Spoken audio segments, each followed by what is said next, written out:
So my name is Elizabeth Ward. I'm the director of the statewide branch of the Sierra Club. Thank you all for being here. We're here today because Enbridge's Line 5 proposal represents a clear threat to the health and safety of Wisconsin communities and the natural resources of this development. This morning and throughout the day, we'll hear from a diverse group of people, including tribal leaders, elected officials, students, healthcare professionals, legal experts, and environmental advocates. We're all united in opposition to this dangerous pipeline. Enbridge is currently seeking permits to rebuild the pipeline around the Bad River Reservation in despite the fact that Line 5 has been a decade after maintenance has expired. The construction project, which would stretch for more than 40 miles and cross nearly 200 water bodies, would allow Enbridge to continue operating a 70-year-old pipeline in one of the most environmentally sensitive areas.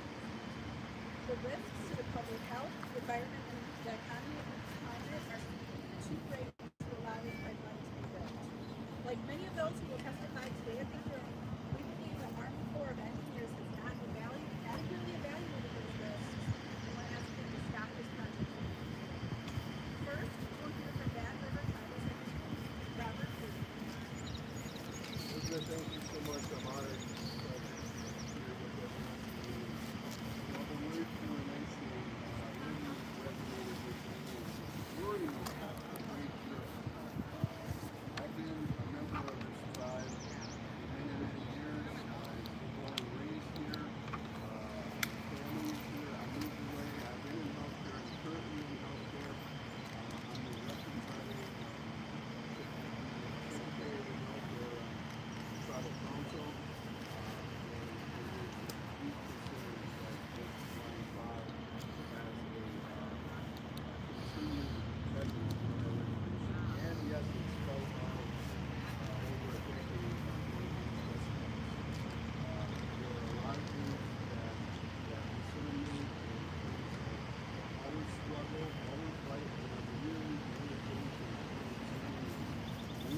Every effort. We need all the assistance we can. It's a struggle. It's an uphill battle. Their deep pockets will do whatever they can to forestall us to get their way, including promising everything from the sun, the moon, the stars, new jobs, and money for our economy. We don't need that. We need clean air. We need clean water. We need the land that was set aside for us by our forefathers for millennia. Gave up a lot of land. I've got it maxed out as much as I can. Stay on our land, which, by the way, there was a congressional order and a presidential order for us to be removed from our land back in the 1850s, 1840s, 1850s.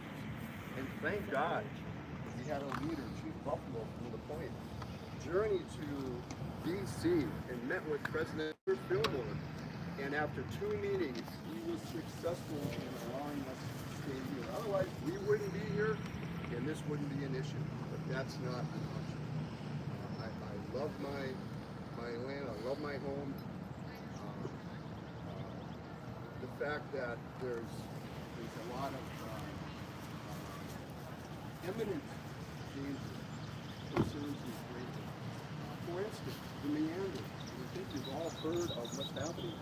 My colleague here, Councilmember Wiggins, he journeyed there. And I was appalled, I was amazed at how that pipeline looks and what is imminent, what will happen if there is something occurring like another flood. And guess what today is?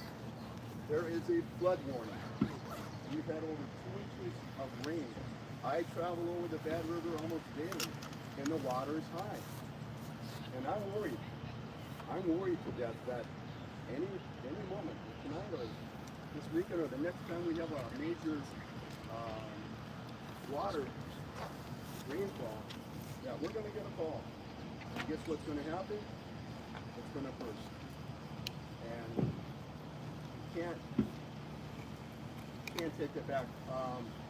Minnesota had a failure, and that resulted in 1.7 million gallons. I think it was around in Minnesota that occurred. And to date, that's the largest land-based oil spill continental 48 states. I don't want that ever to repeat itself, not just because it's knocking on our door, but it's Mother Earth. It's the only planet we're going to have. We got to protect it. Money is not worth clean water, clean air. That river has provided us with a lot. And we are here to protect it. And we will do whatever we can in our power, and we really appreciate all the efforts that are there for all of us to reach out and help us with this massive struggle. The other thing is, it's not just the meander, it's the age of the pipeline. This pipeline is getting close to, 70 years now it's been in the ground? And there have been at least 20 plus breaches and leaks in other pipelines by Enbridge in pipelines that weren't his own. It's a ticking time bomb. And the time is near. I never thought I'd live to see something like COVID. It happened. We survived it. Some of us didn't. I was in healthcare. My staff and I were ground zero. But this is another epic struggle that if this happens, I can't reverse it. I can't have a vaccination. I don't know what to do other than say we tried. Don't want to get to that point. And I appreciate everyone's support and helping us fight this struggle. We wish.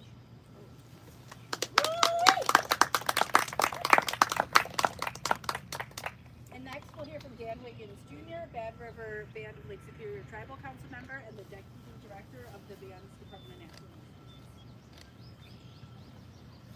We wish. Wale Beneshe and Nizabaz. Makode them, Mush Kaziti and Nizabaz. I should mention my name is Daniel Wiggins, Bad River Tribal Councilman and Natural Resources Deputy Director. Lots of things to say, lots of things to probably hear today from a lot of different people. I see a lot of supporters for the tribe and I see a lot of supporters for Enbridge. I think at the end of the day, we have to still remember we're still one community and don't hold anything against anybody else for whatever is said today. But what I do want to say is what Enbridge is doing just isn't right. What Bad River is facing since 2013 is an illegal trespass on our reservation.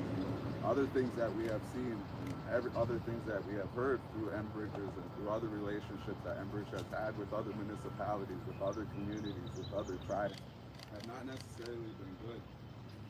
We struggle to see why it is so hard to protect our waters, to protect our lands. And we struggle to see why there is so many people in support of Line 5. But we are here today to make another effort forward to make sure that Enbridge this doesn't have the ability to not only walk over to the Bad River Tribe, but walk over to small municipalities and communities in this region. Because that is exactly what they're doing. Other things we have noticed and we have learned since they have pumped millions of gallons through the Bad River Tribe, not only negating our tribal sovereignty, but negating our right as human beings to pristine water and pristine environments. Now we have learned that they have extended their efforts and have trying to maneuver their way directly along the reservation.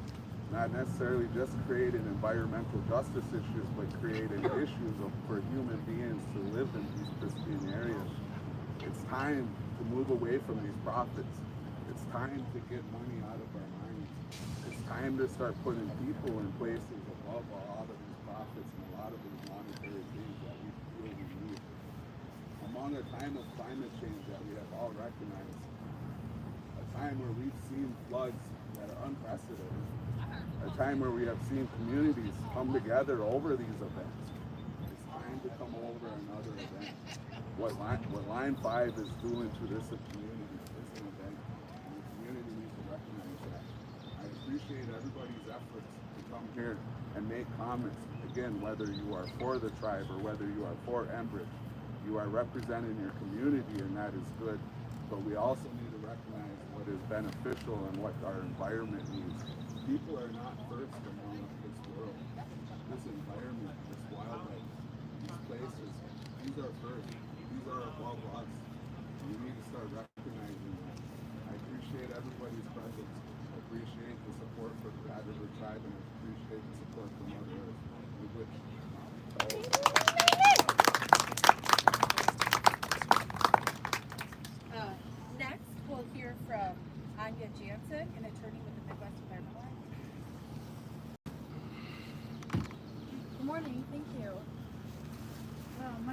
Anya Janssen. I'm a staff attorney with Midwest Environmental Advocates. MEA is a nonprofit environmental law center based in Madison, Wisconsin, and we provide legal support and services to communities that are fighting to protect their rights to clean and healthy natural resources. MEA stands here today in solidarity with the Bad River Band. We believe that the Army Corps has failed to adequately evaluate the threat that this reroute poses to the band's waterways and truly protected natural resources. As Councilman Wiggins mentioned, the EPA has already warned that this pipeline will threaten not only the Bad River, but also the Ogden Bad River soon. Yet the Army Corps mischaracterizes these significant, long-term, and even irreversible environmental impacts, calling them minor and temporary. And these mischaracterizations are based on information provided by none other than Enbridge. The Army Corps cannot abdicate its responsibility to this foreign corporation. Instead, it must thoroughly and independently evaluate the impacts that this reroute project will have on our wetlands and waterways, something that it has not yet done. The Army Corps must also independently analyze the safety of Enbridge's construction methods. While constructing Line 3, Enbridge breached 3 aquifers spanning 3 counties in Minnesota. These aquifer breaches caused nearly 300 million gallons of groundwater to flow to the surface, leading to fines and criminal charges for Enbridge. The aquifer breaches were caused by a construction method known as horizontal fracturing drilling. Aquifer breaches, as well as frac outs, which are releases of drilling fluids, are both well-known and predictable consequences of horizontal fracturing. Yet the Army Corps maintains that these outcomes are inadvertent and somehow would be unforeseeable on the Line 5 reroute project. They claim that these are outside the scope of their environmental review. Claims that it has learned from its mistakes in Line 3, and that this time it doesn't happen. Enbridge is asking the Corps to take its word for it. And that's not good enough. The evidence clearly demonstrates that these frac outs and aquifer breaches are not only foreseeable, but are likely to occur. So at a minimum, the Corps must thoroughly evaluate these and other issues by conducting a full environmental impact studies. We are confident that an adequate EIS will demonstrate the problem is, and that is to deny the permit. Thank you.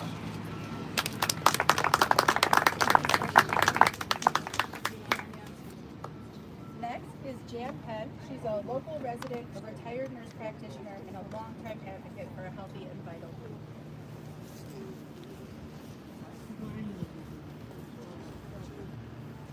I'm Jan Penn. I'm a retired nurse practitioner with a quiet voice. Thanks.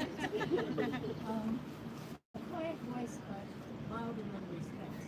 As a healthcare provider in the Shoreline region for over 50 years, I am honored to speak to some of the health concerns and risks associated with Enbridge Line 5 expansion nationally. First, even as permits have not been awarded, the very presence of Enbridge in the region, their aggressive and controversial public relations campaign has played a highly vulnerable operation. It has provided families, communities, and challenged strong friendships. Our mental health, vitality, and resilience are all being tested. The accelerating anxiety about climate chaos furthers the destabilization of coping mechanisms among all of us. Enbridge is less than a supportive neighbor in this regard. Secondly, the Bad River watershed of Copper Falls Aquifer are a deeply valued source of clean water. In fact, a foundation of our way of life. Given the recent history of Enbridge Line 3 in Minnesota, with its excessive frac outs and aquifer breaches, we have significant concern about the ability of Enbridge and Michaels corporations and the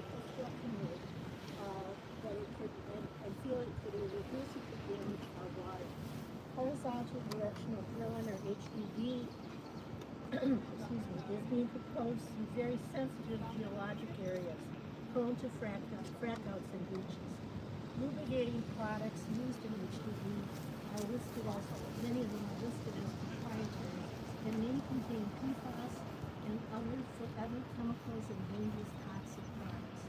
As research clearly demonstrates, these chemicals are being found broadly in humans and in the natural world. Deer, fish.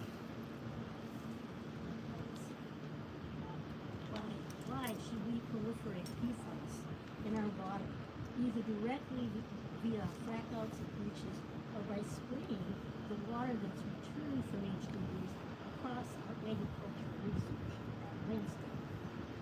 Third, extensive research finds that the cumulative threat of climate chaos is already impacting human health. Expansion of Line 5 of the fossil fuel infrastructure is contrary to the global goal of transition to clean energy and a livable planet. Finally, I leave you with the ultimate another spill on an Enbridge pipeline. In 2010, after a massive 800,000 gallon oil spill from an Enbridge pipeline in Michigan, that was we believe that most of it was foul, the Michigan Department of Health and Human Services has documented an increase, a significant increase in respiratory, gastrointestinal, and neurologic symptoms resulting from acute exposure to crude oil. A spill like that is devastating for the health of our community. I thank you for listening. Water is life. Our next speaker is Carlson, Town Chair of the Town of LaPointe, on Madeline Island. Thank you, Elizabeth. As you said, I'm the town chair of the Town of LaPointe. Many of you will know that as Madeline Island, Running. It is, I guess I'm probably one of the few speakers here who took a ferry to get here today. And that is also why I'm here. Madeline Island is surrounded by Lake Superior. A breach of the pipeline would surround Madeline Island within a matter of just a day or two.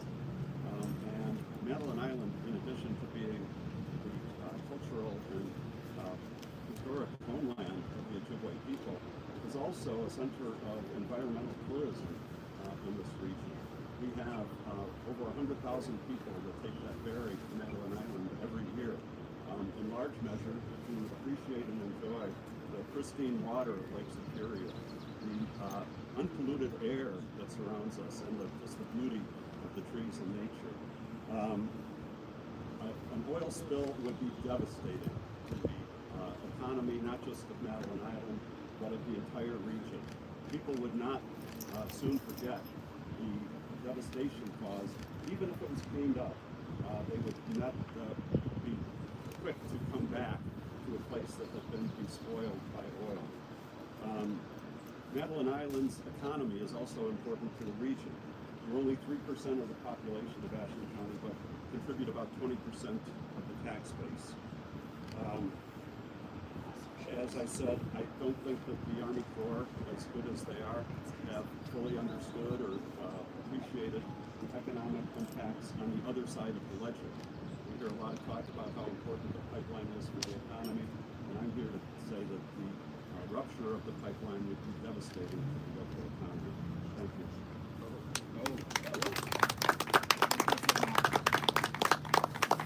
And finally, we have Rainey and Goodrich with the Indigenous Women's Treaty Alliance, which is facilitated by the Women's Earth and Climate Action Network.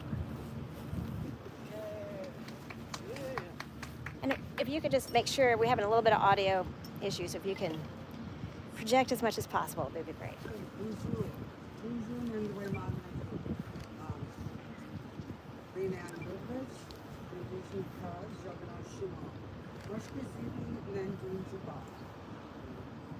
Wisconsin, Newport area, and Human. Greetings, everyone. We're so glad to be here. I'm here with my granddaughter. We're both Bad River tribal members. We work in do our advocacy in the Twin Ports area. I'm so glad that we're able to come out here and stand with our relatives and strong support to stop Line 5, stop the reroute, end the trespassing that's happening on our Bad River, and to intervene with this imminent disaster of an oil spill that can happen right on our lands here in Bad River, right impacting our water, our life, and threatens our future. And so I'd like to speak about some of that threat, the historical threat that Indigenous people suffered, stemming way back from 500 years ago. Our water is under attack. Our water is violated. Our women are under attack. Our women are violated. Both of us, we say no, stop, end the violence, stop. We do not consent. We do not give you consent to our land. We do not give you consent to our water. We do not give you consent to our bodies.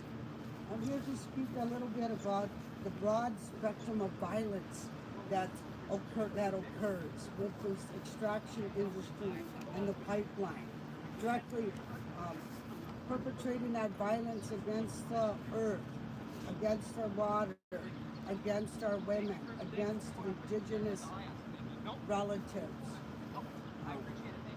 Now, we need to be thinking about that broader spectrum of violence. Is that what happens to our land, what happens to our water, happens to the people. And this is those genocidal efforts that we've been combating for the past 500 years, and it still exists today. This is not a historical event. This is ongoing violence, and this is the broad spectrum of violence that occurs. Women and water are sacred. So let's please think about that. The extraction industry and the pipeline, they are a direct contributing factor to our missing and murdered Indigenous women's epidemic. Contributing to the violence, contributing to the death. The same with the impacts of the pipeline on Indigenous people of Turtle Island. That's our chief contributor to those deaths, and our water is where we need to be protected for our future. We all know that water is life. Women and water are sacred. So thank you for standing with us, helping us to end this violence and to respect Indigenous rights, human rights.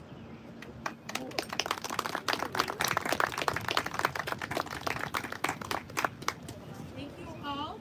I think it's time to line up and get in line to testify today. Thank you all for being here. Thank you.